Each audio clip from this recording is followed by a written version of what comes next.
অষ্টম শ্রেণীর একটি গুরুত্বপূর্ণ এবং একটু ভিন্ন ধরনের একটা ইতিহাস প্রশ্ন। তো সেই প্রশ্নের উত্তরগুলো আমরা দেখব। উত্তর এবং প্রশ্ন দুটোরেই প্রস্তুতকর্তা আমাদের স্কুলের ইতিহাসের হেড অফ দ্য ডিপার্টমেন্ট মাননীয় দীপঙ্কর সিংহ মহাপাত্র। তো প্রথমেই ঔপনিবেশিক ভারতে কৃষির বাণিজ্যিকরণে বাড়তি গুরুত্ব পড়েছিল যে ফসলের জন্য? উত্তর হচ্ছে চাপ। তারপর ঔপনিবেশিক ভারতে দুর্ভিক্ষ ছিল ঘটমান বর্তমান। জাতীয় গৌরব সম্পাদনী সভার প্রতিষ্ঠাতা রাজনারায়ণ বসু। আধুনিক যুক্তিবাদ ও বিজ্ঞানের চোখ দিয়ে কোরআনকে ব্যাখ্যা করতে চেয়েছিলেন স্যার সৈয়দ আহমেদ। তিতুমিরের বারাসত বিদ্রোহ দমন করেন লর্ড বেন্টিং। তারপর হিন্দু প্যাট্রিয়ট পত্রিকার খবর সংগ্রহের জন্য নিযুক্ত ছিলেন শিশির কুমার ঘোষ। ভৌগোলিকভাবে বিচার করলে 1885 খ্রিস্টাব্দে কংগ্রেসের সবথেকে গুরুত্বপূর্ণ ভূমিকায় ছিল বোম্বাই। ভারতের গভর্নর জেনারেল ও ভাইসরয় পৃথক সময়ে উভয় পদে ছিলেন লর্ড ক্যানিং। আসামকে স্বতন্ত্র অঞ্চল হিসেবে বাংলা থেকে আলাদা করে দেওয়া হয় 1874 খ্রিস্টাব্দে। 1907 জাতীয় কংগ্রেসের অধিবেশন বসছিল সুরাটে। তারপর এরপরে আছে বেমানান। কেন বেমানান সেটা মুখে বলে দেব, তোমরা শুনে নেবে। ইজারাদারি, চিরস্থায়ী, রাওয়াতারি, মহলওয়ারি, এই চারটি বন্দোবস্ত, চারটি খাজনা আদায়ের জন্য। কিন্তু রাওয়াতারির দাগ দিয়ে এটা সঠিক উত্তর, কারণ এটা সরকার কৃষকের কাছ থেকে সরাসরি রাজস্ব গ্রহণ আদায় করত, বাকিগুলো মধ্যস্বত্বভোগীরা রাজস্ব আদায় করে সরকারকে দিত। তারপরে এই যে সমাজ ব্যবস্থা আছে, যে মাঝের যেটি অর্থাৎ থিওসফিক্যাল সমাজ, এটা বিদেশি দ্বারা প্রতিষ্ঠিত ছিল, বাকিগুলো কিন্তু ভারতীয়দের দ্বারা প্রতিষ্ঠিত ছিল।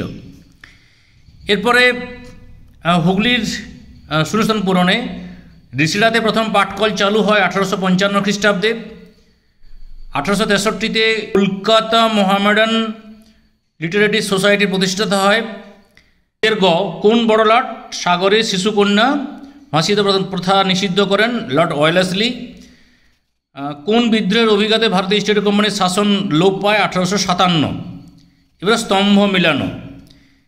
স্তম্ভ মিলানো দেখো যে কিভাবে করা রয়েছে, চলো আমরা একটু পড়ে নিই এটা কিভাবে কী হবে। প্রথমে এক একটার সাথে লর্ড মিন্টো।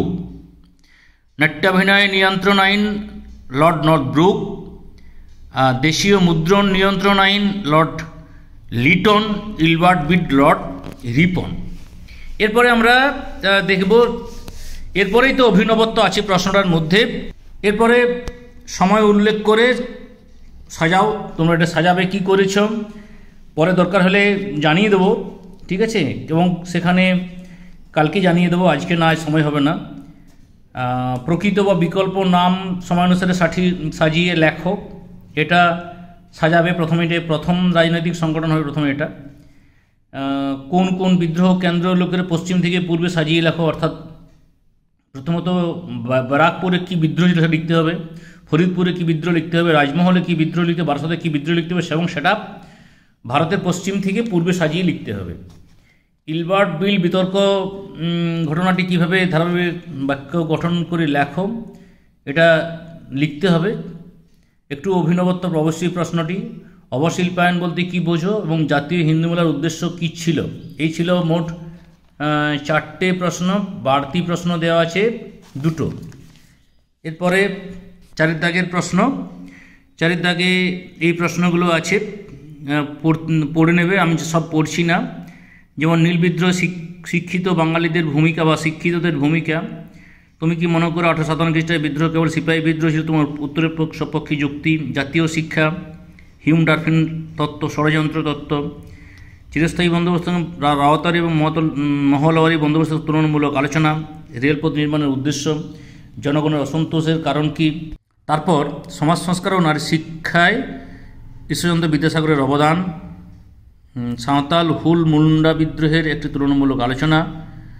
কংগ্রেসের প্রথম 2 দশক কার্যকলাপের সংক্ষিপ্ত পরিচয়। বিংশ শতকে প্রথম দশকে বাংলায় বিপ্লবী কার্যকলাপ। এই ছিল আজকের প্রশ্ন বা ইতিহাস প্রশ্ন। আশা করি সকলেই কতটা কী করতে পারি জানি না, এরকম প্রশ্ন করতে পারলে অনেক বুদ্ধিমত্তার পরিচয় পাওয়া যায়। সকলকে ধন্যবাদ।